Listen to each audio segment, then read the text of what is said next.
परम पूज्य गुरुदेव परम वंदनीय माता जी के सानिध्य में श्रद्धेय द्वारा रचित योग गीता के प्रथम खंड में से आज हम अध्याय 15 का अध्ययन करेंगे।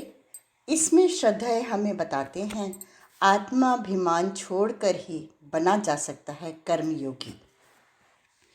श्रद्धेय बताते हैं योगेश्वर कृष्ण एक अति महत्वपूर्ण श्लोक के माध्यम से अपनी उसी बात को आगे बढ़ाते हैं जो ज्ञानी व अज्ञानियों के विषय में ऊपर बताई गई। वे कहते हैं प्रकृति ही क्रियमाणानि गुणैः कर्माणि सर्वशः अहंकार विमूढ़ात्मा कर्ता हमिति मन्यते।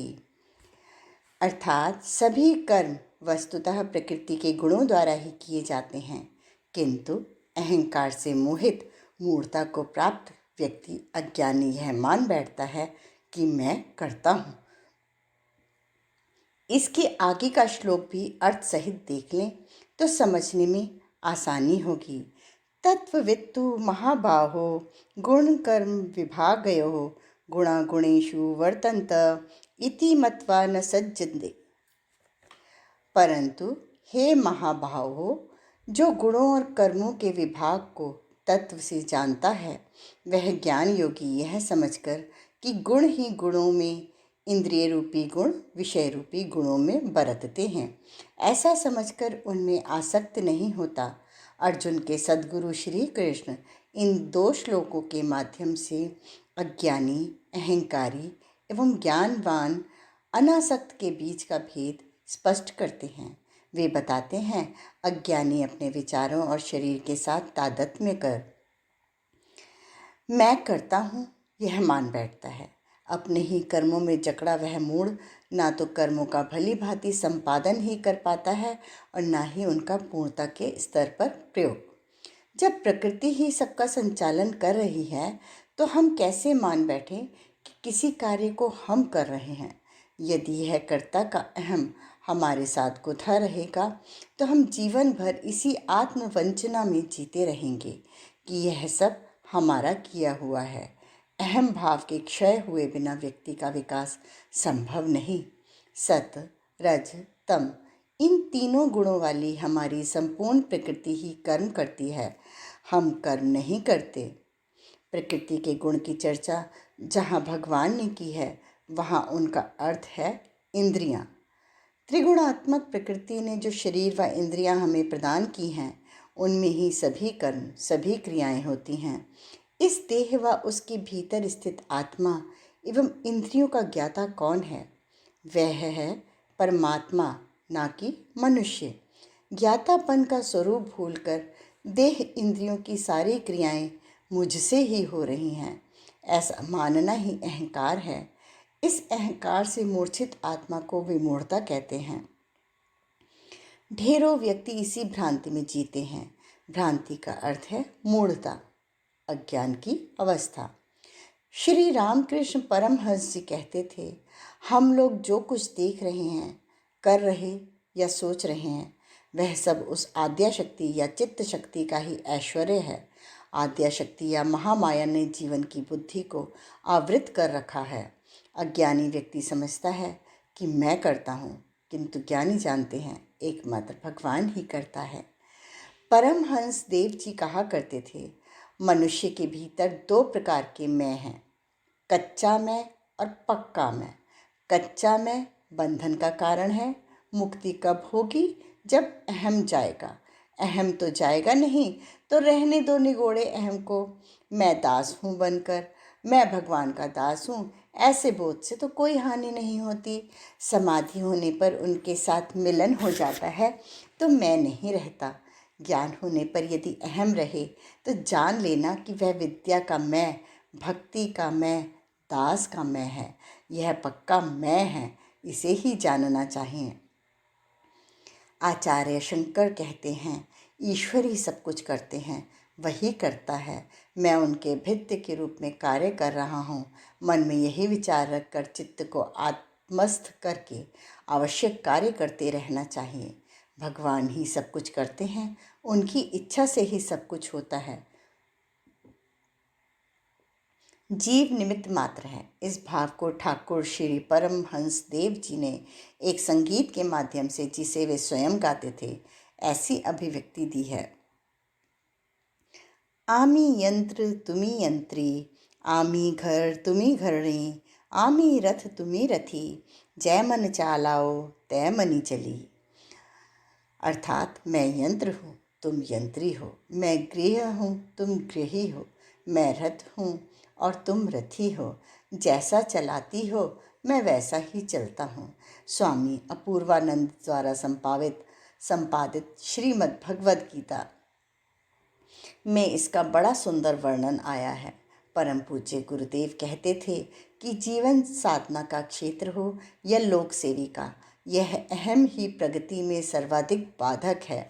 त्रिविध भव बंधनों में वे अहम को सर्वाधिक विषैला मानते हैं थे, वह उसे कुचलने की बात कहते थे।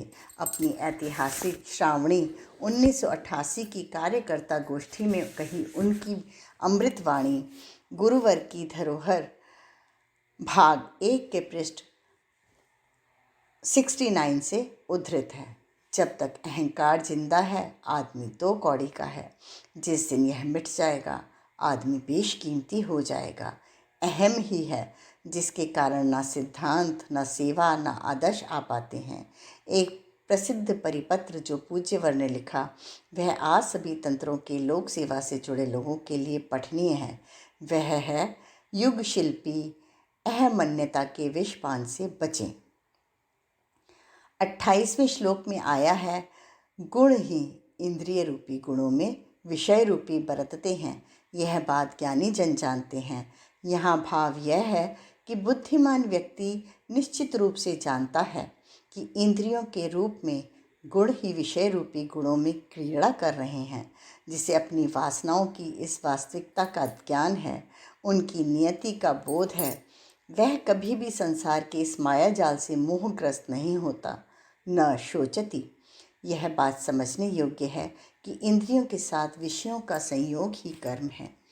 आत्मज्ञ व्यक्ति जानते हैं कि आत्मा निष्क्रिय है और इंद्रियां ही कर्म करती हैं। जिसे आत्मज्ञान अभी तक नहीं हुआ, वही समझता है कि मैं करता हूँ और कर्म का फल भोग भी मैं ही करूँगा। यही कारण है कि अधिकांश व्यक्ति फल की आशा से कर्म में आसक्त होते दिखाई देते हैं। अगले 2 श्लोक अपने 27वें व 28वें श्लोक में कही गई बात की पुष्टि में भगवान के श्रीमुख से निसृत हुए हैं। प्रकृतरे गुण, दोबारा बोलूंगी, प्रकृतेर गुण सम्मूढ़ः सज्जन्ते गुण कर्मसु, तान कृत स्नविन्दो मंदान कृत स्नविन्न विचालयेत, मयि सर्वाणि कर्माणि सन्न्यस्याध आत्मचेतसा, निराशी निर्मिमो भूत्वा युद्धस्व विगतज्वरः। अर्थात प्रकृति गुणों से मोहित लोग त्रिगुण के अर्थात देह, इंद्रिय आदि के कर्मों में आसक्त होते हैं। अर्थात मैं ही कर्म करता हूँ, कर्म का फल भोग भी मैं ही करूँगा, ऐसा समझकर कर्म में प्रवृत्त होते हैं। ज्ञानी व्यक्तियों को चाहिए कि ऐसे मंद बुद्धि वाले व्यक्तियों को विचलित ना करें, अर्थात उन्हें कर्म त्याग का उपदेश ना दें, क्योंकि ऐसा करने से निकम्मे मनुष्यों की सृष्टि होगी, जो कि समाज के लिए हानिकारक होगी। इसी प्रकार तुम भी हे अर्जुन, अपनी विवेक बुद्धि द्वारा ऐसा मन में विचार रखते हुए ईश्वर ही करता है, मैं तो उनके हाथ का यंत्र मात्र हूँ, उन्हीं का काम करता हूँ। समस्त कर्म तथा समस्त कर्मफल को मुझ परमेश्वर में अर्पित कर निष्काम भाव से ममता रहित और शोक शून्य होकर युद्ध करो। बड़े मार्के की बात है।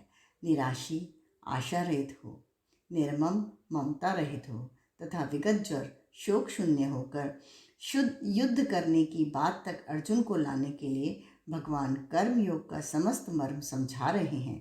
उसे यह भी बता रहे हैं कि भूल जाके तू युद्ध कर रहा है। कर्म योग की मूल थ्योरी है त्याग। कर्म योगी होने के लिए आत्माभिमान भी छोड़ना होगा, यह एक सुनिश्चित तथ्य है। इस तरह भगवान जिन महत्वपूर्ण बातों में हमें उपयुक्त 4 श्लोकों को समझाते हैं, उन्हें संक्षेप में समझें तो कुछ इस प्रकार हैं।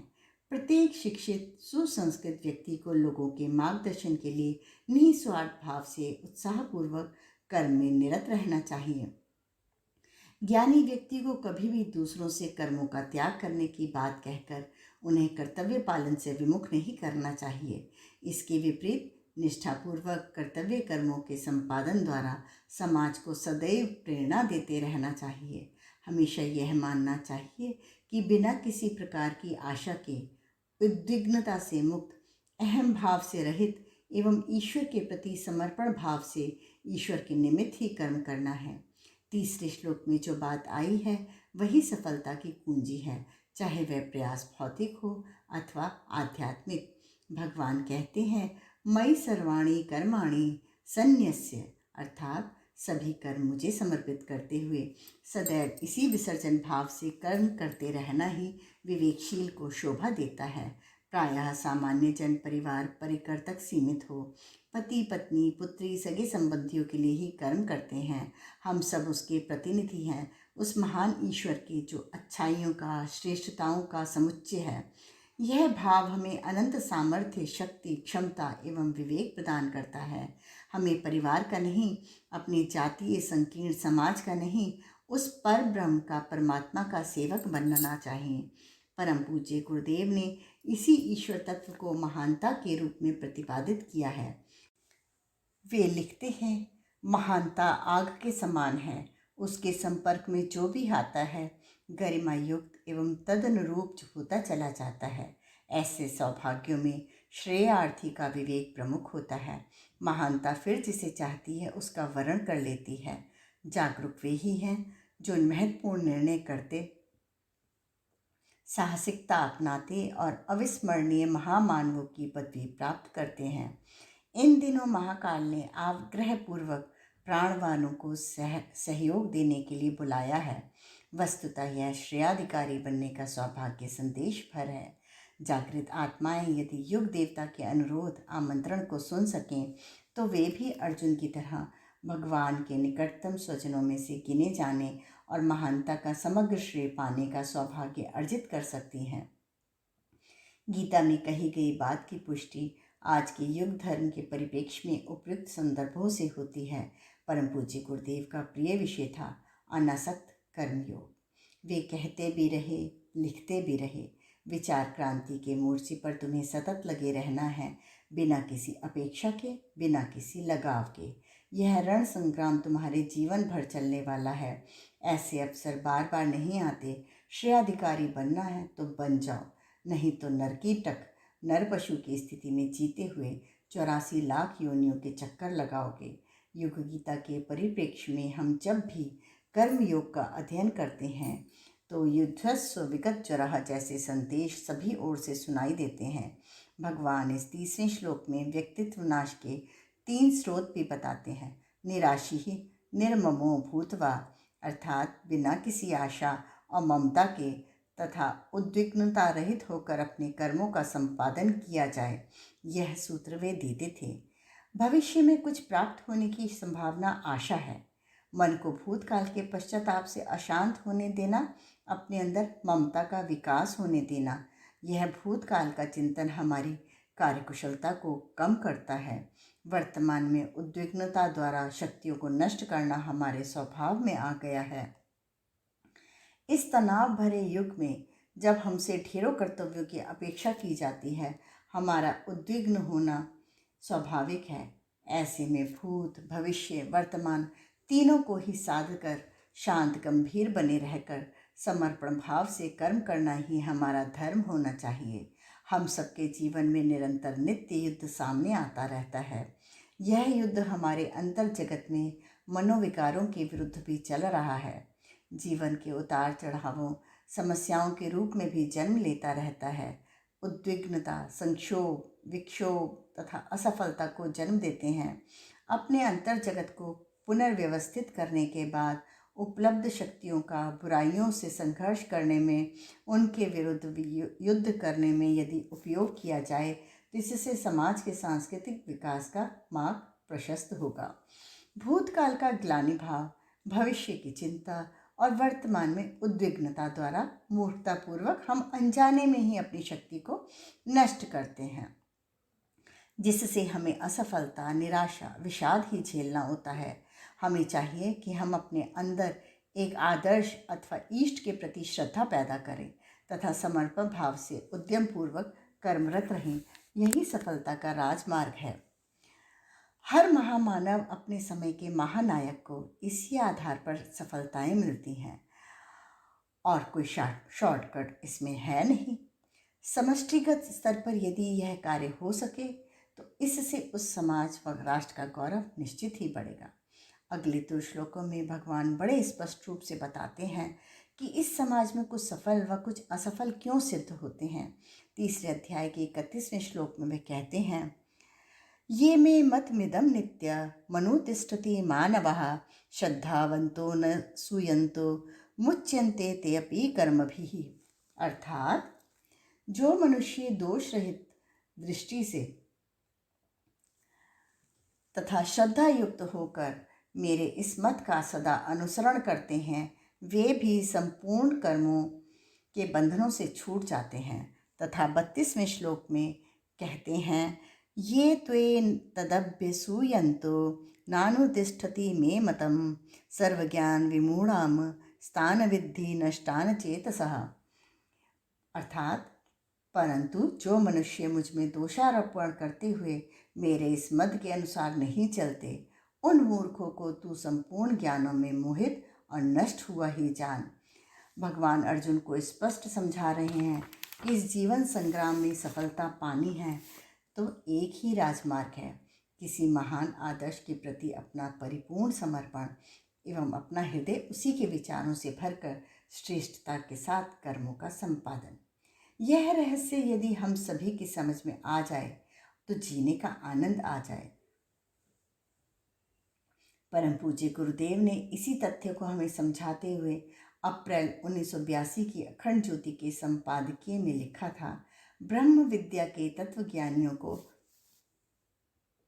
इस शाश्वत तथ्य को हृदयंगम कर लेना चाहिए कि भौतिक संपदाओं की तुलना में आध्यात्मिक विभूतियों का प्रत्यक्ष एवं परोक्ष परिणाम हजारों गुना अधिक है। वह नकद धर्म है। इस हाथ दे उस हाथ ले की पूरी और पक्की गुंजाइश उसमें है। व्यक्तित्व को परिष्कृत करना इतना बड़ा लाभ है जिसकी हुंडी प्रत्यक्ष व परोक्ष दोनों क्षेत्रों में हाथों हाथ बनाई जा सकती है। पर इस बहुमूल्य संपदा को खरीदने के लिए उसका उचित मूल्य चुकाए बिना कोई गति नहीं। उत्कृष्ट चिंतन, परिष्कृत चरित्र और लोक मंगल के लिए उदार अनुदान, यह तीनों ही लक्ष्य ऐसे हैं जो मिलकर त्रिवेणी संगम की तरह तीर्थराज बनते हैं और अवगाहन करने वालों को तुरंत कायाकल्प करने जैसा प्रतिफल प्रदान करते हैं। जो इस रहस्य को जानते हैं व जीवन में उतारते हैं, वह न केवल हर दृष्टि से सफल होते हैं वरन सभी प्रकार के कर्म बंधनों से छूट जाते हैं। यह भगवान का स्थापित निर्णय यहाँ गीता में है। जो उसके विरुद्ध आचरण करते हैं वे तो नष्ट हो ही जाते हैं। इतना स्पष्ट फॉर्मूला देने वाले श्री कृष्ण जिस सुनिश्चितता के साथ यह बात कह रहे हैं, उसके पीछे भगवान सत्ता का गहन दार्शनिक चिंतन है। इसके लिए 33वां श्लोक देखें। सदृशं चेष्टते स्वस्याः प्रकृतेर्ज्ञानवानपि प्रकृतिं यानति भूतानि निग्रहः किं करिष्यति। अर्थात सभी प्राणी अपनी प्रकृति वासनाओं का ही अनुसरण करते हैं, अपने स्वभाव के वशीभूत होकर कर्म करते हैं। एक ज्ञानवान भी अपनी प्रकृति के अनुरूप ही बर्ताव करता है। फिर इसमें निग्रह की क्या भूमिका है? किसी का हठ क्या करेगा? भगवान कह रहे हैं कि यह जो बुद्धिमान ज्ञानवान है वह कोई सिद्ध पुरुष नहीं है, वह एक शास्त्रज्ञ है जिसने अपनी बौद्धिक कुशलता द्वारा सफलता के विविध रहस्यों को भली भांति जान लिया है। यह बुद्धिमान भी अपनी प्रकृति वासनाओं के अनुरूप ही आचरण करता है। सदृशं चेष्टे स्वस्याः प्रकृतिर्ज्ञानवानपि।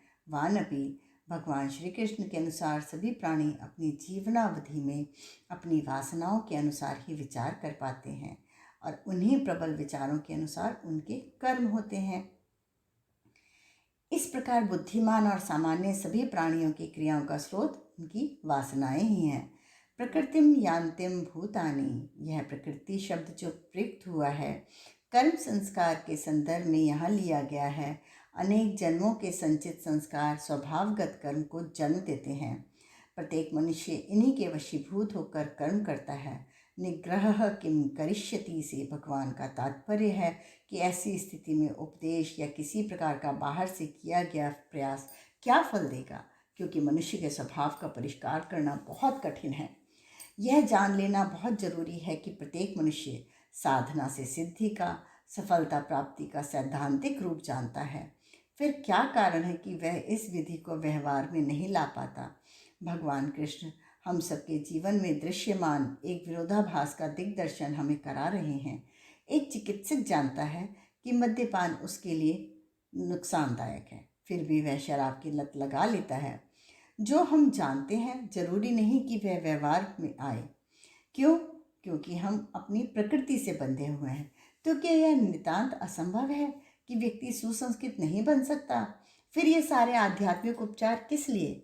संभव है, परंतु मात्र उपदेशों से नहीं, बहिरंग उपचार से नहीं, निर्देश से नहीं। यह कार्य होगा विवेक जागृत करने से। हमारे अंदर यह विवेक जागृत होना चाहिए। गायत्री महाशक्ति की अनुकंपा से हमें वह सद्बुद्धि मिलनी चाहिए कि हम जान सकें कि हमारे लिए विषय उपभोग विष का समान है। वे मात्र हमारी जीवनी शक्ति का अपव्यय कर हमें खोखला बनाते हैं। अगले दो श्लोक जो अर्जुन की जिज्ञासा उठने से पूर्व पूछे गए हैं बड़े ही महत्वपूर्ण हैं। आत्मसंयम की महिमा बताकर स्वधर्म में मनुष्य को प्रतिष्ठित करने का उसमें वर्णन है। समापन के पूर्व एक कविता की पंक्ति उद्धृत है। एक बची चिंगारी चाहे चिता जले या दीप, मात्र एक चिंगारी शेष है, उससे चाहे हम चिता जला सकते हैं, चाहे तो दिया ही प्रज्वलित कर सकते हैं। थोड़ा सा जीवन है, प्राण शक्ति का थोड़ा ही अंश हमारे पास है। चाहे उससे हम शरीर को नष्ट कर डालें, चाहे उसे जीते जी उठाकर भव बंधनों से मुक्त हो लें। जिंदगी का बचा समय बहुत ही कम है, भटकाव बहुत है। हम इनमें उलझने के बजाय यदि स्वयं को श्रेष्ठतम क्रम में लगा दें तो हम वही हमारा परलोक भी ठीक कर देगा। आज की स्वाध्याय का क्रम यहीं समाप्त होता है। धन्यवाद।